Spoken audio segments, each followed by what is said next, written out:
మంత్రి పొంగులేటి అబద్ధాలు అసత్యాలతోనే ప్రజలను మభ్యపెడుతున్నారని టీఆర్ఎస్ వర్కింగ్ ప్రెసిడెంట్ కేటీఆర్ విమర్శించారు. 5 ఏళ్లలో 20 లక్షల ఇందిరమ్మ ఇండ్లు కట్టిస్తానని పొంగులేటి 10 లక్షలైనా కట్టించారా అని సూటిగా ప్రశ్నించారు. కాంగ్రెస్ మంత్రులంతా అవినీతి అసాంబాడులు అని దుయ్యబట్టారు. నిజాయితీగా పనిచేసేందుకు ఒక పోలీస్ అధికారిని ట్రాన్స్ఫర్ చేయించారని ఆరోపించారు. ముసుగులేసుకొని నువ్వు పంపిన కిరాయి మూకలు ఇవాళ వాళ్ళ మీద ప్రాణాంతకమైన దాడి చేసిన మాట వాస్తవం కాదా? ఎఫ్ఐఆర్ చేస్తే ఒక నిజాయితీ గల పోలీస్ అధికారి హబీబుల్లా ఖాన్ అని ఆయన తెల్లారి వరకే ట్రాన్స్ఫర్ చేసిన మాట వాస్తవం కాదా? ఏది వాస్తవాలు కాదు పొంగులేటి గారు? మీ అన్యాయాలు, మీ అక్రమాలు, మీ అహంకారం ప్రజలు చూడట్లేదు అనుకుంటా ఉన్నారా? అందుకే నేను అంటా ఉన్నా, తప్పకుండా నాకైతే విశ్వాసం ఉంది, పాలేరులో ఎన్నిక ఎప్పుడు వచ్చినా ఎగిరేది గులాబీ జెండా మాత్రమే. ఈయన గారి మాటలు ఈయన హౌసింగ్ శాఖ మంత్రి కూడా ఏం మాటలు చెప్పాడో హౌసింగ్ మంత్రిగా ఒకసారి వినండి.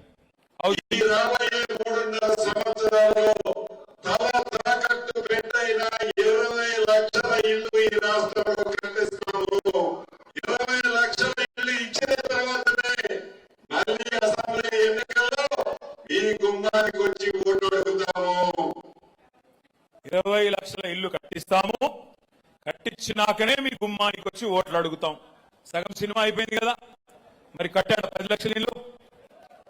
దమ్ముందా పొంగులేటి గారు? 20 లక్షల ఇల్లు కడితేనే ఓట్లు అడుగుతా అన్నావు కదా, ఆ మాట మీద నిలబడే సత్తా ఉందా అని నేను పాలేరు వేదికగా అడుగుతా ఉన్నా. దమ్ముంటే స్పందించమని చెప్పి కోరుతా ఉన్నా. 20 లక్షల ఇల్లు కడతా అని చెప్పాడు. మరి 20 లక్షల ఇల్లు ఆయన రాఘవ కన్స్ట్రక్షన్ కడుతుందో లేకపోతే ఈయన గారు కడతారో ప్రభుత్వం కడతారో నాకైతే తెలియదు. ఎందుకంటే హైదరాబాద్ లో ఎక్కడ చూసినా భూములు లాక్కోవడం, నడుస్తున్న ప్రాజెక్టులు లాక్కోవడం. మరి ఆ 20 లక్షల ఇల్లు ఏమన్నా సొంత ఆస్తులు అనుకుంటున్నాడా, సొంత కంపెనీతో కట్టిద్దాం అనుకుంటున్నాడా నాకైతే తెలియదు. నేను ఒక మాట అడుగుతా ఉన్నా, ఇక్కడ మొత్తం ఖమ్మం జిల్లా అంటేనే బలహీన వర్గాల జిల్లా.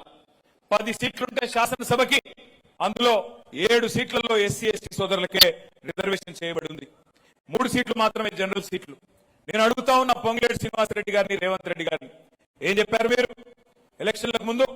ఇందిరమ్మ ఇండ్లు ఎస్సీలకి ఎస్టీలకి 6 లక్షల రూపాయలు ఇస్తామని చెప్పిన మాట వాస్తవమేనా?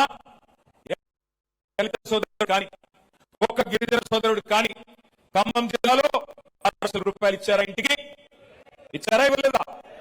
అసలు రాష్ట్రంలో ఎక్కడన్నా ఇచ్చారా? ఇవాళ సిగ్గు లేకుండా 20 లక్షల ఇల్లు కట్టిస్తా, కట్టించిన తర్వాతనే ఓట్లు అడుగుతా అంటున్నావు కదా పొంగులేటి.